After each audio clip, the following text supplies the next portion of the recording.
Bu videoda yanacaq energetika məsələlərinin sadə izahı ilə sizin qarşınızdayım. Yəni qəbula son dövrlərdə düşən suallardan biri də bu yanacaq energetika məsələləridir.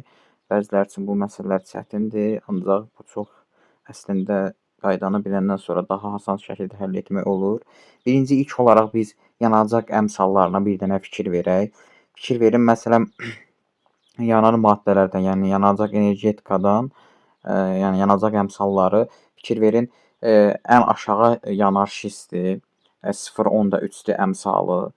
Bu da 2100-dür. Bunu necə tapırlar? Təbii ki, bunu da həmin vahidə, yəni daş kömür. Çünki yanacaq əmsalı vahiddir, yəni əmsalı 1-ə bərabər olan 7000 kcal istilik vermə qabiliyyəti olan daş kömürdür.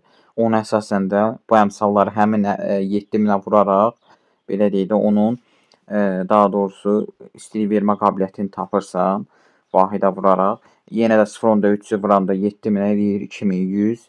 Yəni yanar şistin istilik vermə qabiliyyəti əmsalı 0.3, 0.4 quru odunundur. Bu da eləyir deməli 2800, yəni 0.4-ü 7000-ə vurursan. Sonra torfu 0.5-dir. Bunu da yenə 7000-ə vurursan, eləyir 3500. Biri vahiddir, 7000-ə vuranda yerə 7000 kcal. 1.4 deməli qazdır. Bunu 7000-ə vuranda 9800 istilik vermə qabiliyyəti var, kcal var. Sonra neftin əmsalı 1.5-dir. Bunu da 7000-ə vuranda 10500 kilokalori istilik vermə qabiliyyəti var. Yəni bu ardıcıllıqla yanacaq əmsalları artır. Ən aşağı yanar şist 0.3, quru odun 0.4, torf 0.5, daş kömürü 1, qaz 1.4, neft isə 1.5. İndi isə gəlin məsələlərin özünə baxaq. Deyir ki, müəssisənin daş kömürə olan birlik ehtiyacı deməli 45000 tondur. Onu neftlə əvəzləşdirərək müəssisəyə neçə ton neft lazım olar? Deməli, biz bunu bu düsturla hesablayırıq. Bir dənə qayda deyəcəm, bunu tətbiq edəcəksiniz. Deməli, 45000 ton, belə deyək də, daş kömürü əvvəlcə kömürün, belə deyək, əmsalına vurursan. Sonra da çevirəcəyin yanacağın şərti əmsalına bölürsən. Yəni 45000-i 1-ə vurub 1.5-ə bölürsən. Burada da eləyir nə qədər? Təbii ki, 30000 belə deyək ton həmin müəssisədə yanacaq energetika əldə edir. Yəni 30000 ton neft lazım olacaq belə. Yəni burada belə olur. Birinci çevriləcək olan belə deyək yanacağın əmsalına vurub, sonra çevirəcəyin yanacağın əmsalına bölməklə aparacaqsan. Sonra müəssisədə deyir ki, illik fəaliyyət üçün 30 ton daş kömür tələb edilir. Müəssisə fəaliyyəti üçün lazım olan enerji əldə etmək üçün neçə ton neft yandırılmalıdır? Yenə burada 30 tonu vuracaqsan daş kömürə, böləcəksən neçəyə? 1, deməli 10.5-ə böləcəksən. Bu da eləyəcək təbii ki 20 ton. Sonra üçüncü sual tipinə baxaq. Müəssisənin sutkalıq enerji sərfiyyatı bu qədərdir. Enerji sərfiyyatından istifadə olunaraq yanacaq növlərinin çəkisinin azalmasına görə sıralayın. Diqqətlə baxın, burada artıq burada biz əmsallardan istifadə edəcəyik daha çox, bunları müqayisə. Yəni 150 belə deyək də, daha doğrusu burada 15 milyon kilokalorinin biz hamısında eyni olduğu üçün elə də əhəmiyyəti olmayacaq. Burada əmsallara baxacağıq. Əmsallara məsələn daş kömürün əmsalı 1-dir. Sonra quru odun demək olur 0.4, yanar şist 0.3, torf 0.5, neft 1.5, təbii qaz 1.4. Bax, bunları bilirik də, düzdürmü? Bunları bilirik. İndi bizə fikir verin, istifadə olunacaq yanacaq növlərinin çəkisinin azalmasına görə. Yəni çəkisinin azalmasına görə deyirsə, çəkisinin azalmasına görə.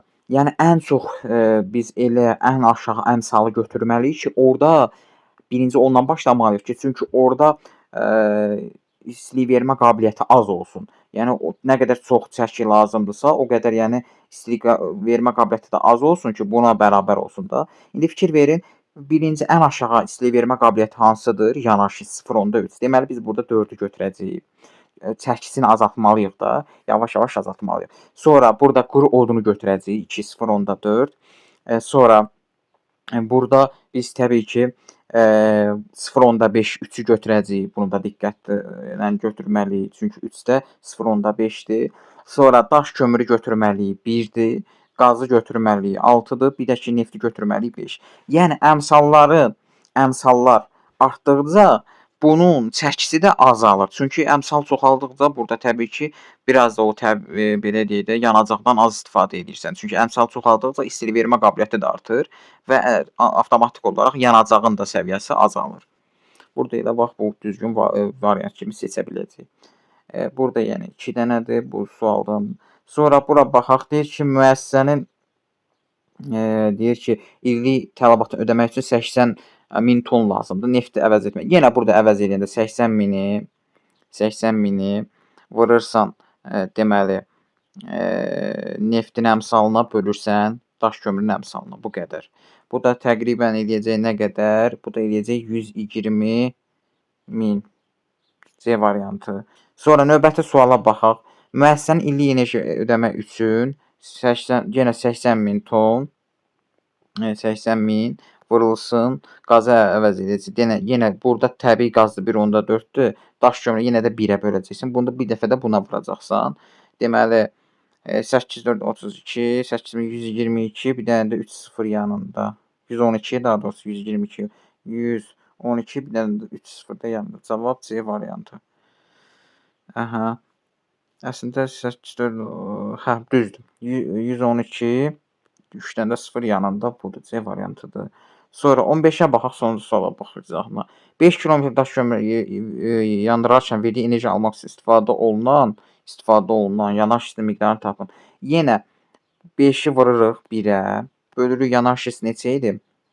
Deməli olacaq yanarlı hiss 0 0,10 deməli 3 olacaq da. Çünki burada fikir verin, burada da cədvəldə də qeyd eləmişik.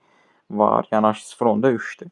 Quru odun 0,4-dür, torf 0,5-dir, daş kömür 1, qaz 1,4, neft isə deməli 1,5. Bunu da buna böləndə o da eləyəcək 16,6. Cavab D variantı. Yəni 5-i 1-ə vurub 0,3-ə böləndə. Yəni bu tipli məsələlərdə birinci verilən belə deyək kilokalorini öz əmsalına, sonra da çevirəcəyin yanacağın növünün əmsalına bölməklə tapılır bu. Bax, bu düstur əsasən belə tapılır.